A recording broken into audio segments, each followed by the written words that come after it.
हम भारत के लोग जानते हैं कि गौतम अडानी का जो राइज है बिजनेस में, वो नरेंद्र मोदी के गुजरात के मुख्यमंत्री के साथ होता है। और पैरेलल में जैसे जैसे नरेंद्र मोदी शक्तिशाली होते जाते हैं गुजरात में, गौतम अडानी को भी उसका फायदा मिलता है। और ये कोई छुपी हुई बात नहीं है कि नरेंद्र मोदी के बहुत क्लोज है गौतम अडानी। और ये भी बहुत क्लियर दिखता है कि किस तरह से नरेंद्र मोदी ने बार बार गौतम अडानी को फायदे दिए हैं। कच्छ में जब भूकंप आया था तो अटल जी के द्वारा दिए गए अनुदान से और जो दान मिला था उससे कच्छ में एक बहुत बड़ा हॉस्पिटल, सरदार वल्लभ भाई पटेल हॉस्पिटल बनाया गया था। उसको अडानी को मोदी की सरकार ने दे दिया।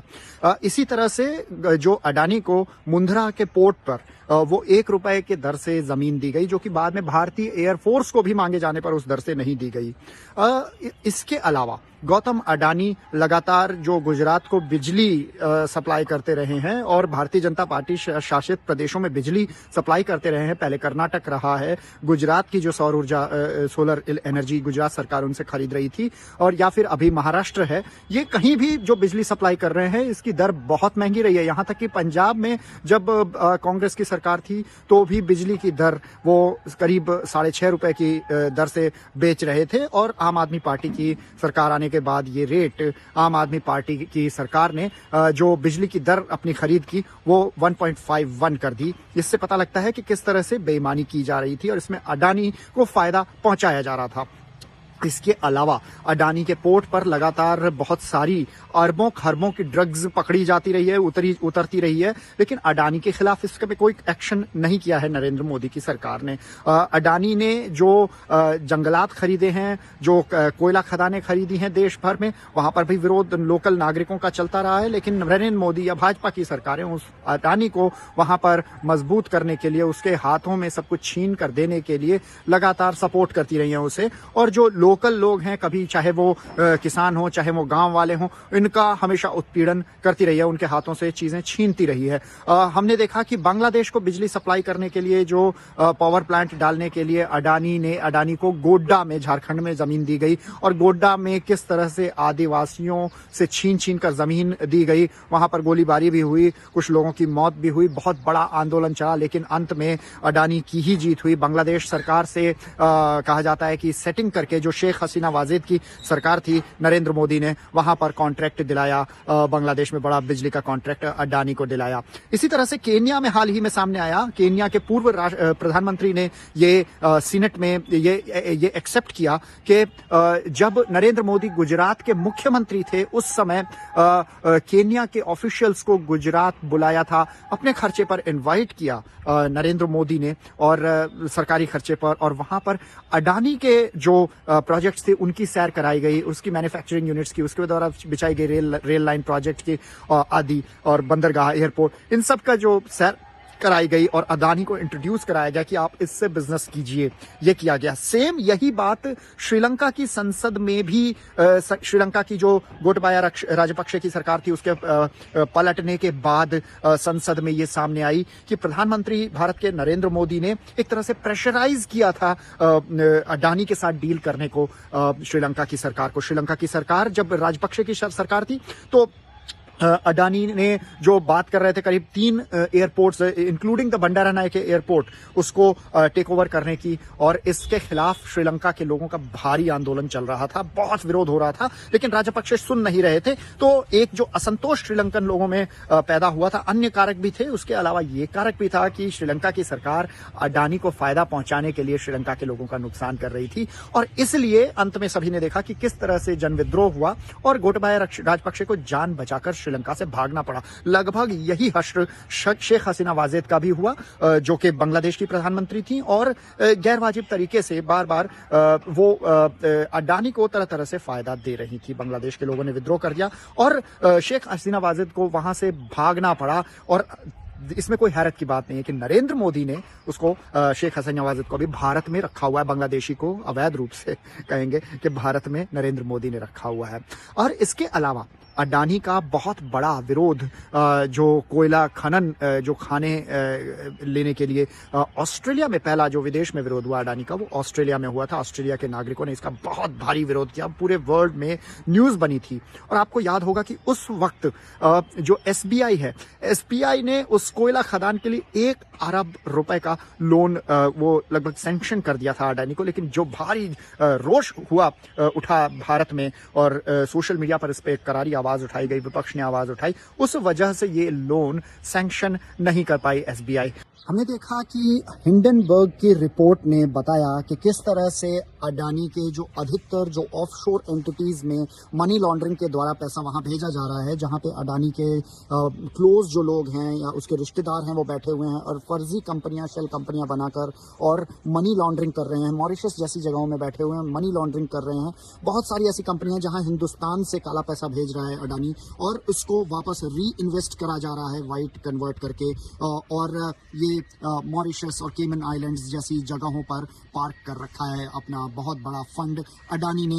और इस तरह से धोखा दिया जा रहा है पूरे भारत की टैक्स अथॉरिटीज को, भारत की कंट्रोल अथॉरिटी को, जो बैंक जो रेगुलेटरी अथॉरिटीज है उनको धोखा दिया जा रहा है।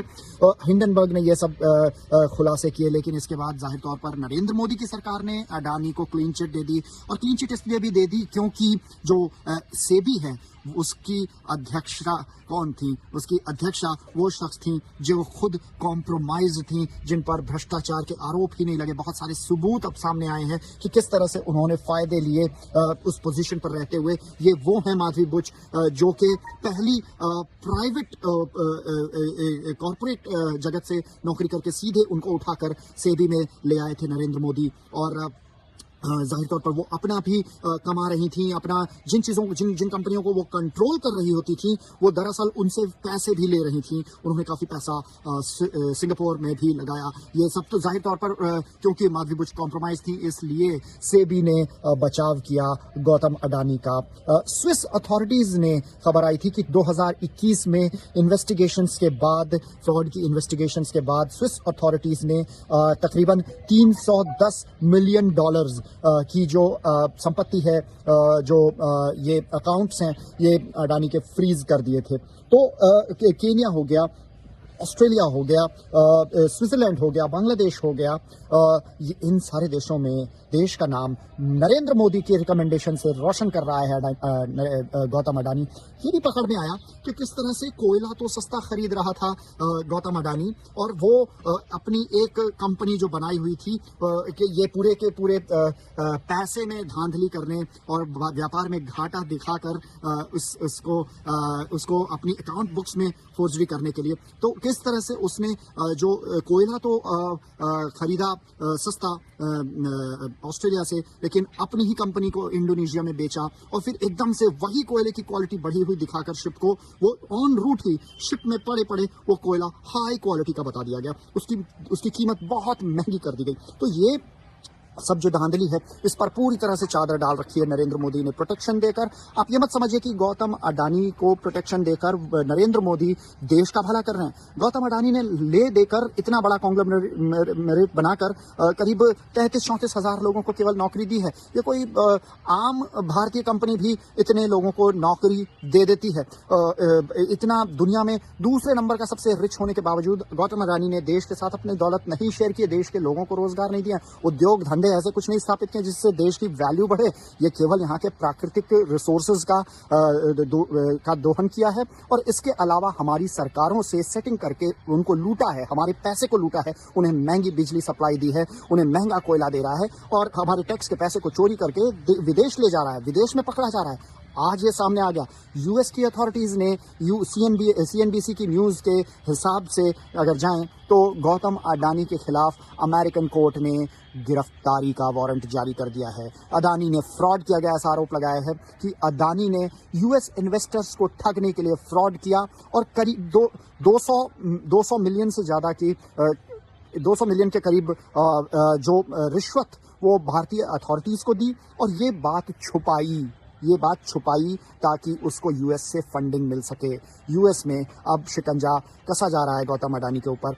हमारे नरेंद्र मोदी के खास आदमी, उसके द्वारा बढ़ाए गए आदमी, उसके द्वारा हर जगह सेट किए गए आदमी को अब यूएस में गिरफ्तारी का वारंट जारी हो चुका है। देश का जो गौरव है वो केन्या में, श्रीलंका में, बांग्लादेश में, ऑस्ट्रेलिया में गिराने के बाद अब गौतम अडानी हमारी नाक अमेरिका में भी कटवा रहा है। और ये बेशर्म आदमी जब हिंडनबर्ग का जो ने खुलासे किए तो ये बेशर्म आदमी अपने कारिंदे को भारत के झंडे के आगे खड़ा करके एक्सप्लेनेशन ऐसे दिलवा रहा था जैसे बहुत बड़ा देशभक्त हो। देशभक्ति का आवरण ओढ़कर ये देश के अमानत में खयानत कर रहा है, देश के पैसे बाहर भेज रहा है, देश के लोगों को लूट रहा है, देश की सरकार को टैक्स में धोखा दे रहा है, देश के लोगों को सस्ती चीजें महंगे में बेच रहा है, उनके रिसोर्सेज पे कब्जा कर रहा है।